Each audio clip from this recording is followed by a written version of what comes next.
Hi everyone. Welcome to this session today about neutral blockchain use cases for NGOs. I'm very happy to have you with us today. We are going to be talking about what is blockchain in LACNet, but also we're going to be talking about transparency solutions. We're going to have some friends from different organizations of the blockchain ecosystem joining us today to discuss about this type of solution. We're going to have Marcio Di Giovannini from Globan, who is going to show us a little bit more about transparency platforms that we can use in NGOs to provide this kind of transparency in the utilization of the resources. We're going to have Rajesh Sinja from East Energy, who is going to talk to us about challenges in data distribution and the tokenization of these specific type of platforms that we're going to enable. And we're going to talk also with JD Corta, who is going to talk to us about regulated blockchains and infrastructure. JD is from Launch Notes, one of our partners in the blockchain ecosystem. But first, before we start with everything, I'm going to explain you and I'm going to share some of the updates that we can have from the blockchain ecosystem. Blockchain is an environment that has been developed by the Inter-American Development Bank to provide a permission, um, public permission network in Latin America and the Caribbean. And to enable this platform, LACNet is the entity, it's an NGO too, that is going to provide us with a neutral and orchestration of these blockchain networks. LACNet is another non-profit organization, but let's gonna see in a video what is blockchain in LACNet about.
As we watch, LACNet is an entity that has been built by the collaboration with Red Clara and LACNet in the collaboration with the IDB lab as part of all this initiative that is called LACchain. And today, despite of the different benefits that we're going to see through this platform, I want to share with you some of the main differentiators that we can find in the LACchain ecosystem orchestrated by LACNet. The first is that we are going to have like a corporate grade blockchain environment where organizations, all type of organizations can join and participate in this network, providing transparency and this kind of like quality service and assurance to the services that we are providing, validating not only the cost structure for the solutions to ensure that this is actually cost effective, but also to ensure that technology is cutting edge enough to enable many of the use cases that we are going to explore today. This is an environmental eco-friendly platform, which is actually consuming very low carbon emissions in the world. And since this has been developed with the vision of LACNet, we're very focused in inclusion and impact, providing a public good infrastructure for all Latin America and the Caribbean and beyond. Thank you very much for joining us today. I would like to pass the word to Marcio Di Giovannini to learn a little bit more about these transparency platforms that we can have in the LACNet ecosystem. Marcio, thank you. So this kind of use cases. So in all of these cases, we identify an auditable account to check like the movements and the balance, and then we have someone who send the funds to that account, and someone who will receive the funds and will execute the project, and we call them the beneficiaries. And of course, we have like a structure identified as a project with a time frame, a scope, a budget, and a list of milestones and activities. And each activity need to have an acceptance criteria, which is basically the list of evidence needed to check if the activity is accomplished or not.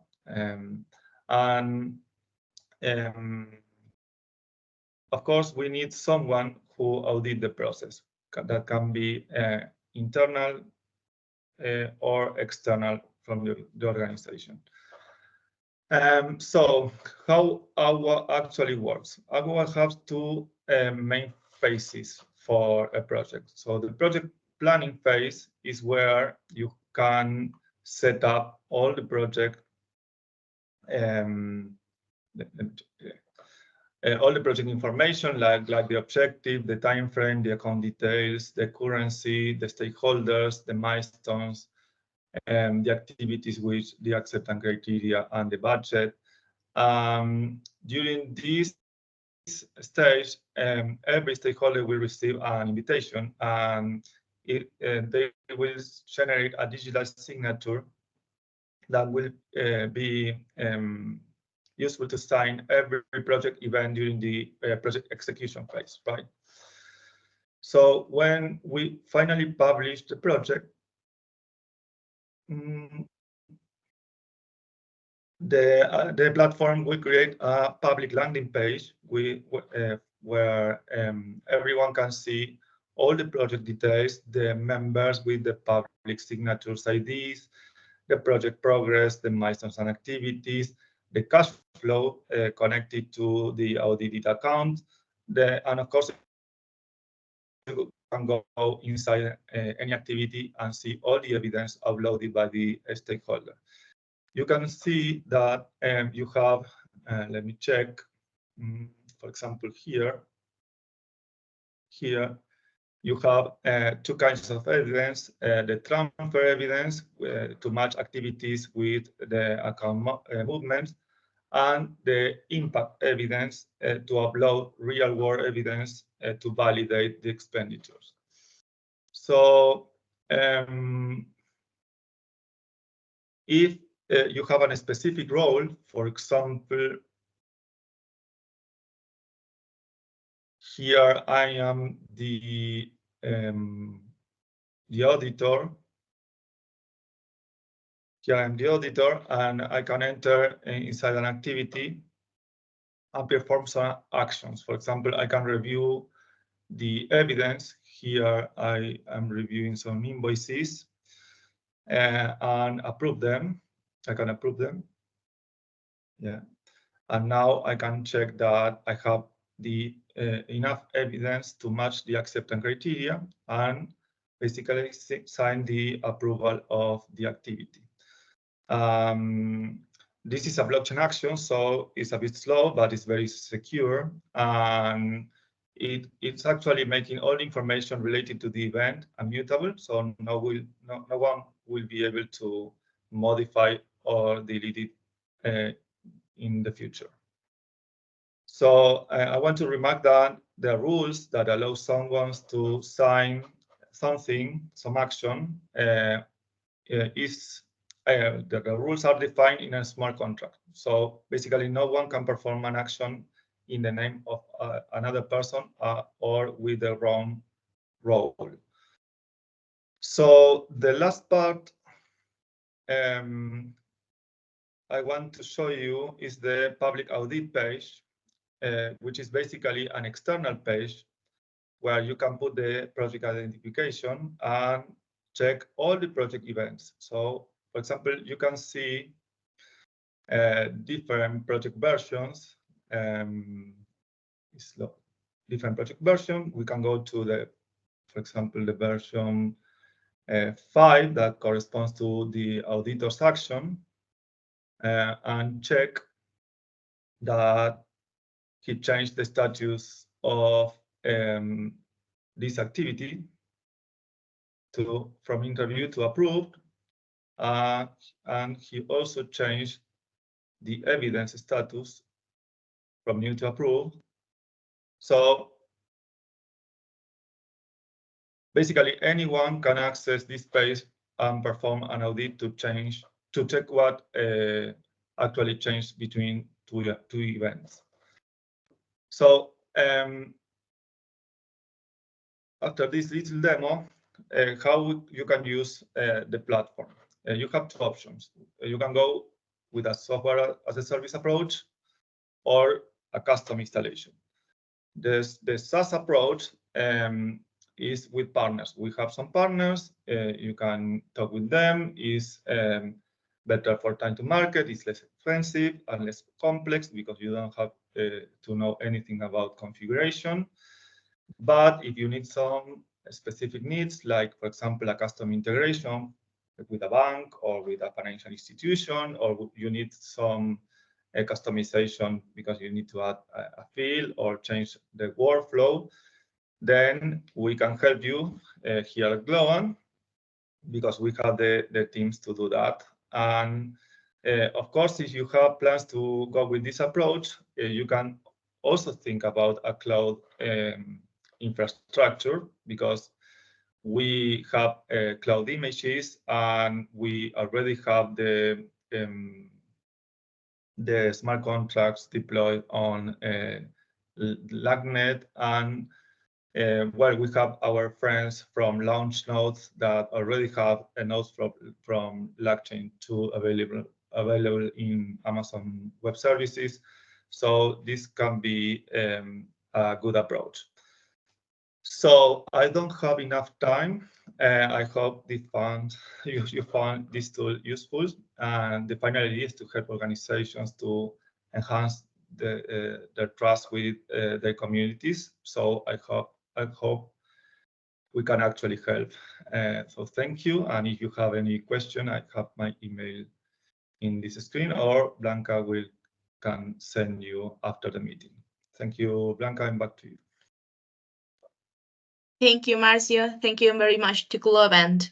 Yes, I believe there are also some questions in the chat, Marcio, if you feel suitable to check them. And yes, thank you for sharing your point of contact. We will share it also at the end of these presentations. So let's now move on to complex data distribution problems, blockchain implementation and tokenization by Rajesh Sinha from Synergy. Go ahead, Rajesh. Thank you very much.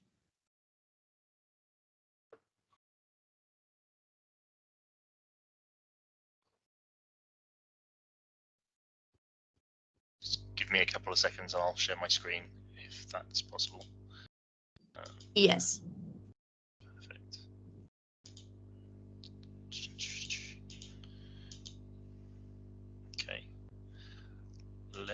know if that's Yes, we can see it. Okay, fantastic. That's great. And thanks, Blanca, and thanks, Ilian and the team at LACChain for inviting me to speak today. I just, as a way of very quick introduction, I'm Rajesh Sinha. I'm the consulting practice lead for eSynergy, which is a 20-year-old IT consultancy business, very much focused on public sector, financial services, charities and NGOs, and fintech organizations. And I'm very much focused on the Web3 and blockchain use cases, and love engaging with clients, love engaging with LACChain and launch nodes and others to bring blockchain use cases to life. And there are really kind of three key topics I wanted to cover today. The first being, why are NGOs embracing blockchain? The second is around kind of some of the blockchain use cases in NGOs that we've seen, and the future for blockchain in NGOs. And and the other kind of areas to the talk in terms of complex data distribution and asset tokenization will hopefully be covered in those three areas.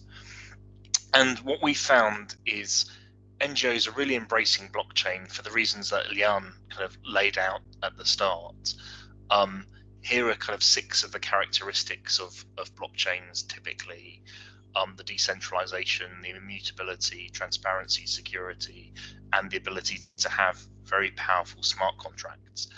But and what does that distill down to? That really means equality for people who are putting data onto the blockchain or taking data off the blockchain, because there isn't a master-slave scenario. There isn't a governing centralized body that you have to trust yourself. It's all very much democratic and equal in many of the blockchains that we work with. And also because of the immutability, so the inability to change data after it's been written to the blockchain, and the transparency, the ability to see what's on the blockchain and when it got added to the blockchain, along with the inherent security that comes from typical blockchain technology, brings about trust in the data and therefore trust in the organizations that are using the data, and efficiency as well, because a lot of the ways we're seeing blockchains being used is in removing intermediaries, removing paper-based processes, removing bureaucracy, and providing a very near real-time view of effectively a shared database or a shared ledger, which brings about lots of kind of cost savings and kind of time savings when they're most important. Asset tokenization is very much a kind of hot topic across the world of blockchain right now. So just by way of very quick introduction, generally this means taking a real world asset, something like a hotel, it might be a work of art, it might be a piece of land, and then tokenizing it, so turning it into smaller bite-sized chunks, essentially parceling it up as a token, as a digital asset, and then making it available on the chain. So issuing tokens on the chain, which then enables you to trade them and distribute them and have that full audit trail, the instant settlement that I talked about, and the inability for there to be tampering with that data or instances of fraud. It's very, very difficult to do that.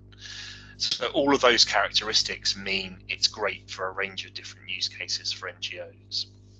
And in discussions with people, I often get criticisms of blockchain, people telling me it's too energy intensive, there are too many copies of the data, so it's inefficient. And I kind of see blockchains as something like red sauce or hot sauce. You wouldn't use it on everything, but in certain situations, it's absolutely perfect. So you might use it on tacos, you might use it on stir fry, you might use it on chicken wings, but you wouldn't use it on ice cream, for example. And that's how I regard blockchains. They're great for specific use cases where you need multiple parties to share data, where you need a really clear audit trail, and that's where we're seeing NGOs and other organizations, government bodies, and indeed private sector companies using blockchains to their best for their best reasons. Another criticism we hear is that blockchains, because they're transparent, mean you can't use them for things like IDs or personal data or health data. And that again is a myth that I'm quite keen to bust, because blockchains absolutely can store private data and be transparent at the same time. You can decide, as my colleague from Globant described, you can be very prescriptive about encrypting data on different blockchains. You can use smart contracts to manage access control to them, and that then means you can have a very secure private data being stored on those blockchains. And even if it's a public blockchain, even if it's something like the Ethereum network or other networks like Bitcoin, for example, I'd see this as permissioned blockchains such as LACNet are almost like an intranet, a very well defended, secure environment that multiple organizations could access if they're given permission. And the public blockchain is like the internet as a whole. And even within the internet, you can have secure data vaults or data stores, and the same is true of blockchains. So don't be afraid that just because something's going onto a blockchain means that everyone can see everything. That isn't the case at all.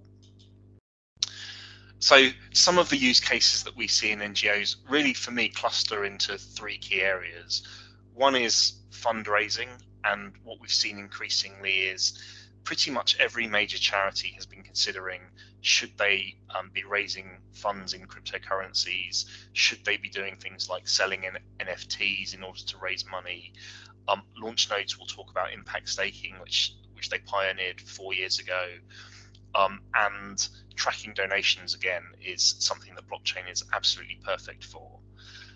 Fund management, again, where there was a lot of bureaucracy in the past, a lot of paper waste in managing funds for NGOs, blockchain can alleviate a lot of that. And really, for me, some of the most exciting aspects of blockchain use in NGOs are around program delivery. So how can blockchain really transform the way services are delivered on the ground, or really transform impact where it's needed? And we're seeing things like supply chain management, traceability, climate action and accounting, carbon trading systems, resource management, a whole range of different initiatives which are growing at scale and pace.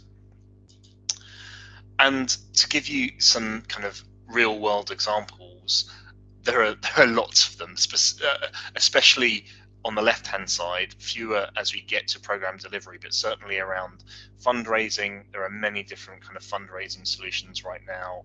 Every major every major crypto or Web3 organization tends to have a foundation that again is doing good work through crypto.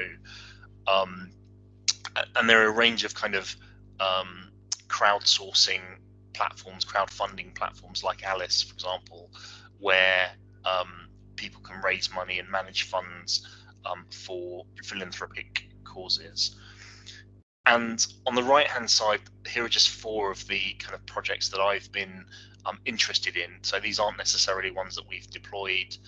We've been involved in some of these projects, but the 2 that I'd really like to talk about are just because they're very interesting and solved a specific problem and have been heralded as very effective. So I'd like to go on to talk about firstly the UN World Food Programme.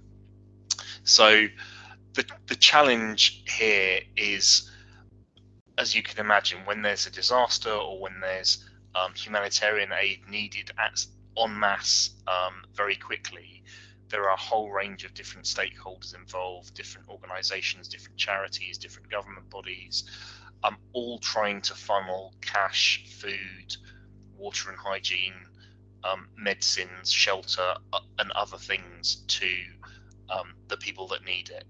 So in 2017, the UN World Food Programme decided that blockchain would be a great way to help deliver these services, because you then have this real-time ledger of exactly what's happening across your network of resources, who's received those resources, who hasn't, and you can be very prescriptive and clear about being fair with distribution of things like food or water or medical supplies.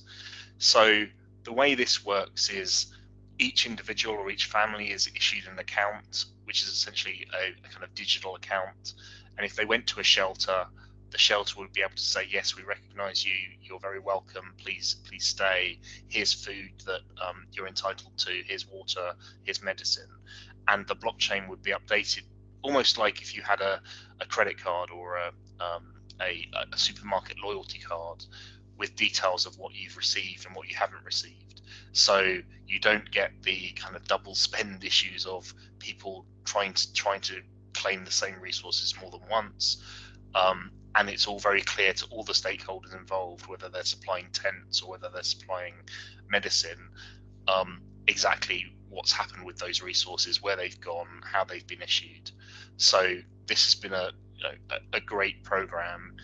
Over 325 million USD has been provided in terms of assistance, and it's also interesting that over 1% of that has been saved in what would have been bank fees otherwise. So it's still in use, it's expanded in use, it's now in Bangladesh, Jordan, Lebanon and Ukraine, and it's a great kind of example of how NGOs can use pretty powerful technology to deliver a great outcome. The next really is about land distribution and land ownership. So the problem here in Ghana and in other parts of Africa is a lot of the ownership of land is very informal.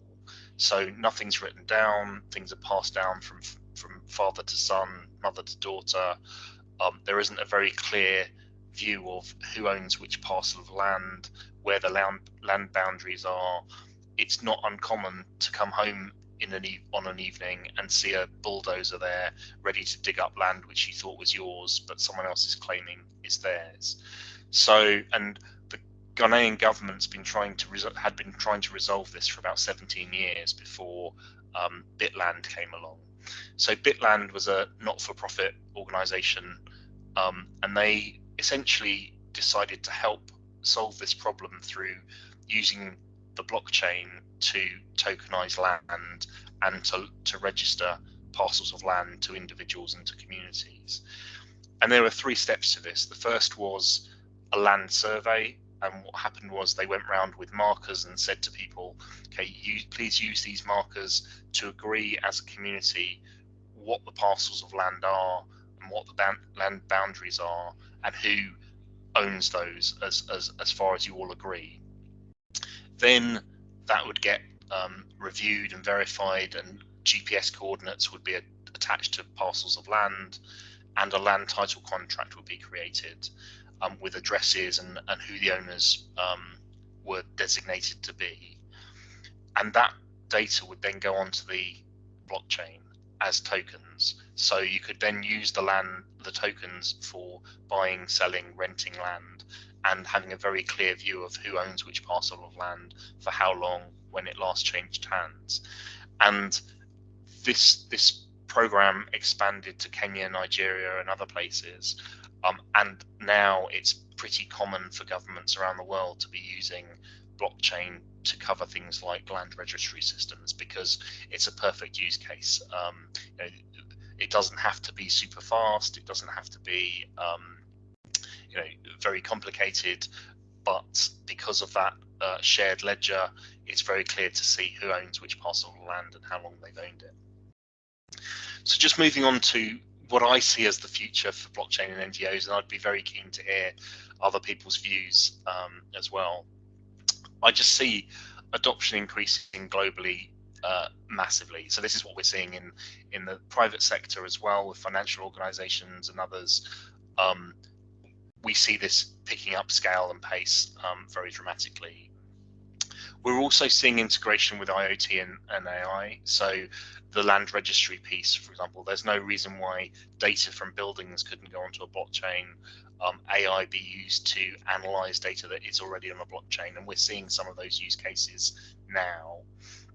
More adoption in government and public services.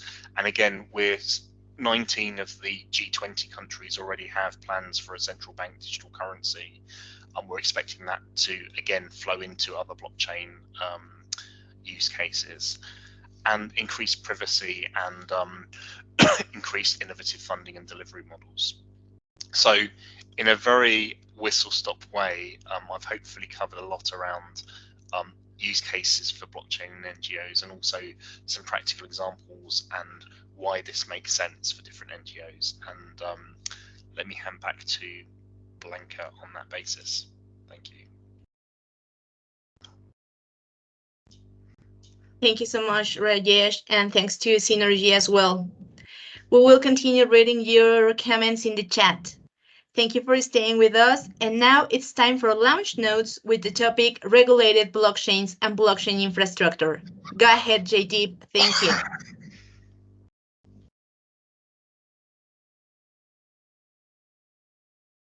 I see you talking, JD, but I can't hear you.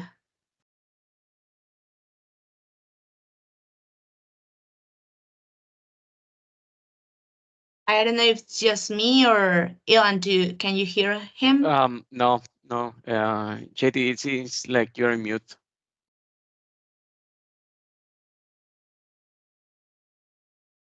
In the meantime, I would like to share in the chat window 2 documents that I believe might help to explain benefit of solutions actually in Latin America, but also in some other parts of the world that are making impact, and they can, in some organization might benefit by learning from their experience or somehow adopting the models that are already available.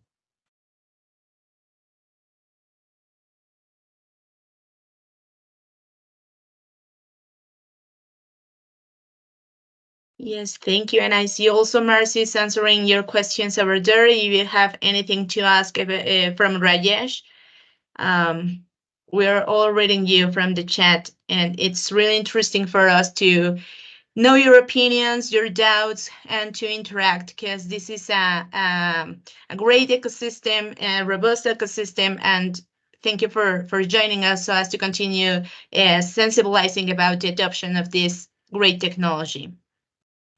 So we're just going to wait for JD to be ready to continue with our webinar. Thank you. Maybe before moving to JD's presentation, maybe Raj, not sure if you were able to see some of the questions on the chat, asking about experience with real world asset tokenization. Not sure if you can comment on that. Yeah, I'm happy to. So we've seen a lot of kind of real world asset tokenization, in particular around things like bond issuances and things like tokenization of hotel rooms, for example. So yes, those are some of the things that banks in particular are looking at doing at the moment. Awesome. Thank you. I'll try and share a link to a recent article on tokenization that I shared on LinkedIn as well. Let me just find that. All right.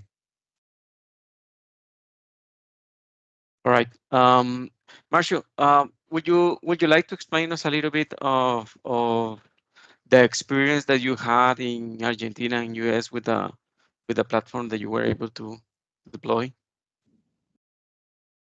Yeah, of course. Can you hear me? Yeah, we can. Yeah.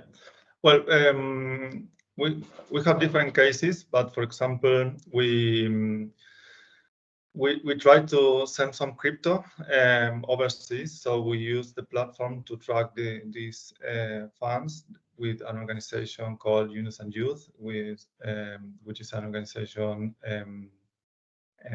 promoted by the Nobel Prize Yunus. I don't know if everyone knows him, but it's really well known. And this organization has like a network of entrepreneurs. So the idea was to send some grants to a couple of entrepreneurs that match some criteria. And for example, we ended helping an organization in Nigeria to buy some machine to improve. It's a harvesting machine to improve the production of farmers in the countryside in Nigeria. So we track we basically, there was an organization that acted as the funders, and this organization, Yunus and Jules, acted as the like the controller. So we basically send the funds using crypto dollars in USDC and track the use of them. The organization, the local organization, upload all the evidence related with the invoice, related with the a video using the machine, how the machine arrives, and then some photos of the first production. So everything can be seen in the platform, and you can also check how the funds were from the main organization to this entrepreneur, and how these entrepreneurs actually spend the funds to buy the machine. And we have other use cases. For example, we help a local organization here in Argentina to publish a book about basically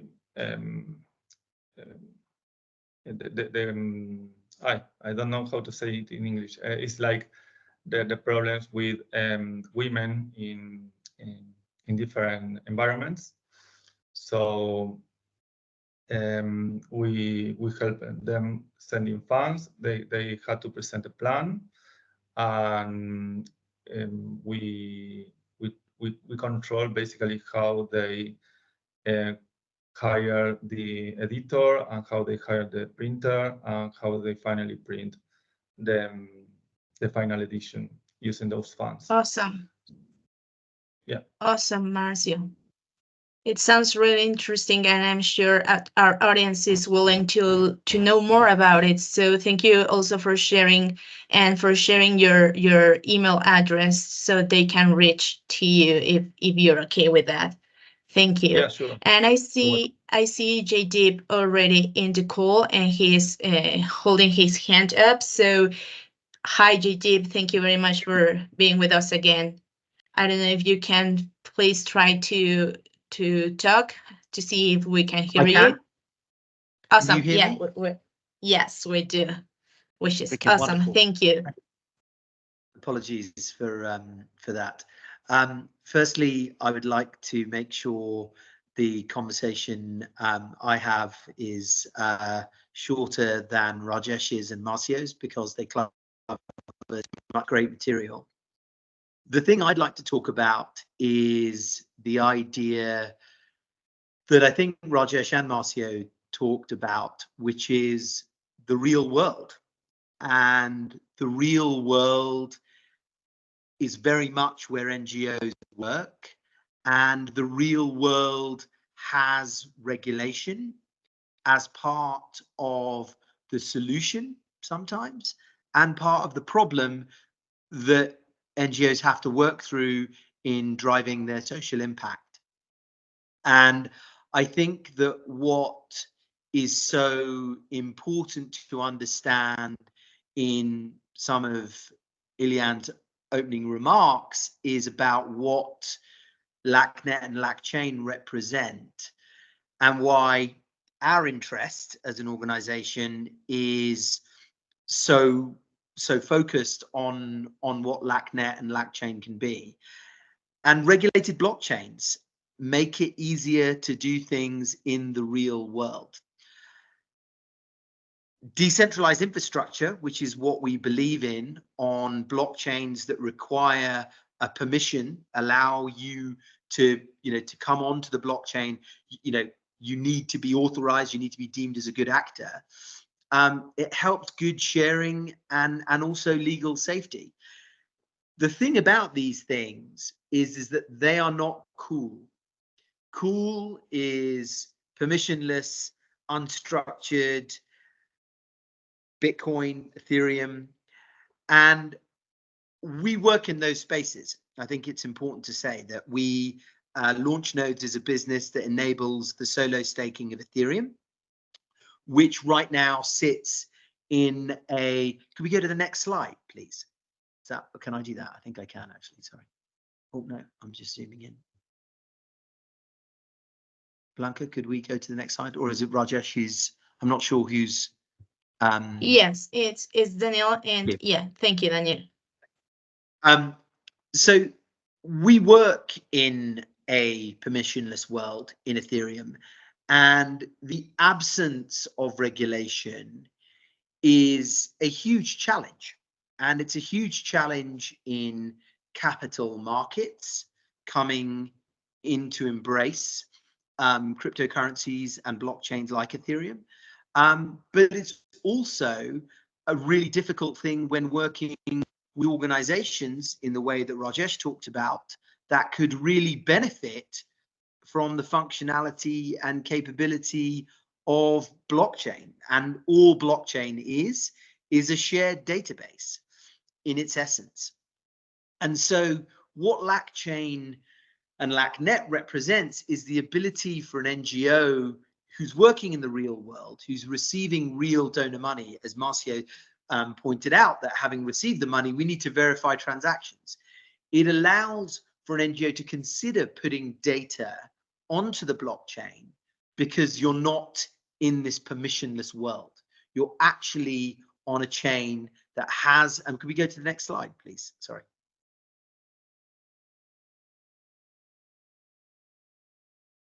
Siguiente slide. We have orchestration, and with orchestration, you're allowed to participate with the real world. Data that you put on to LACchain has got a regulatory framework that works through a multinational, internationally, and nationally. And so when you're considering on-ramping data, looking at tokenization, cross-border payments, this framework allows you to interact with your real world of potentially regulatory structures in a country, donors, third-party accreditation and standards bodies, and actually feel safe about using the blockchain. And this functionality has got nothing to do with the number of transactions per second or how many smart contracts can be processed. It's got to do with the fact that these things allow your donor to give you money. These things allow you to do your work and drive social impact. And so I think that for us, the world of permission blockchains, and we work with obviously LACNet chain, but we're also working with central banks in this capacity, is extremely important. Could we go to the next slide, please?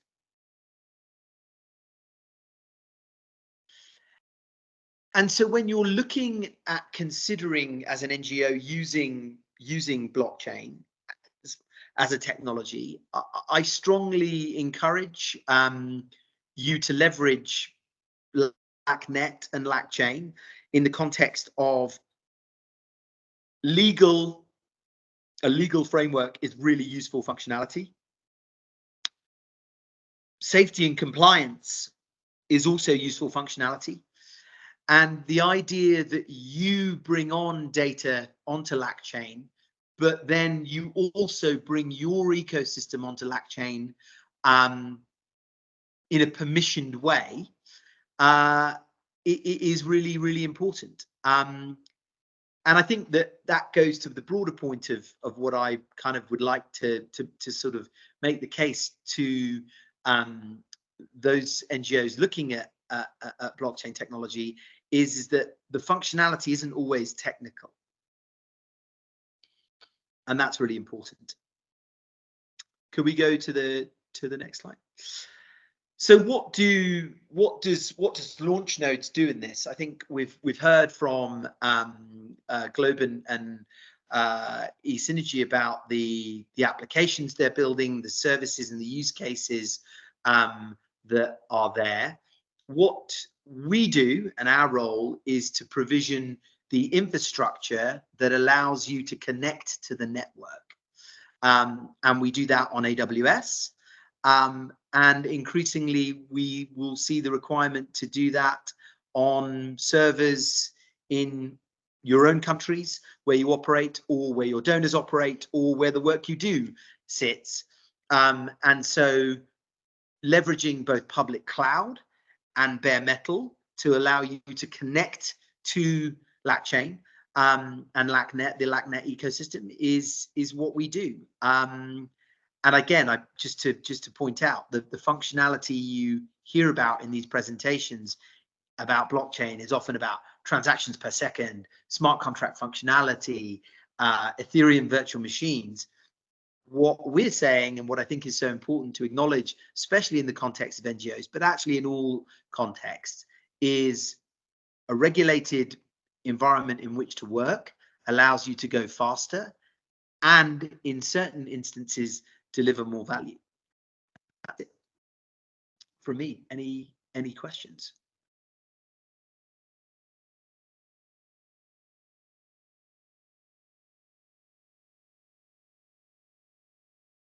Many thanks, Jaydeep. I think the audience can reach you to the chat, through the chat, or we're gonna share all the points of contact at the end. So thank you so much. To close this webinar, I'll return the floor to Ilan Melendez, but not without thanking you for all your attention. And please, Ilan, the closing is yours. Thank you very much, Blanca, and thank you very much, everybody, to joining this call. As mentioned before, this is the beginning of a series of webinars that we're going to be focusing on this. Actually, in March, we're going to have another session at MIT in Boston, Massachusetts. We would like to invite you, anyone that is interested to participate, please let us know here in the chat, or maybe in by email. It's just fine. This is going to be in the next session, and we're going to have some other, or hosting some other events, or we're going to bring some other NGOs that tell us a little bit of their experience. I want to also invite you to join us in next Tuesday in the celebration of the LACNet anniversary. The second anniversary of LACchain is gonna be amazing. We're gonna have Don Tascott on the floor. We're gonna have Daniela Barbosa also on the floor from Hyperledger, from Blockchain Research Institute, and many other wonderful participants that have been supporting us during these years. I would like to extend a thank you, a gratitude message to Jaydeep, Raj, Marcio, and of course, a wonderful Blanca and Daniel for hosting and for helping us to run this event. And hope to see you soon. All right. Take care, everyone, and have a wonderful day.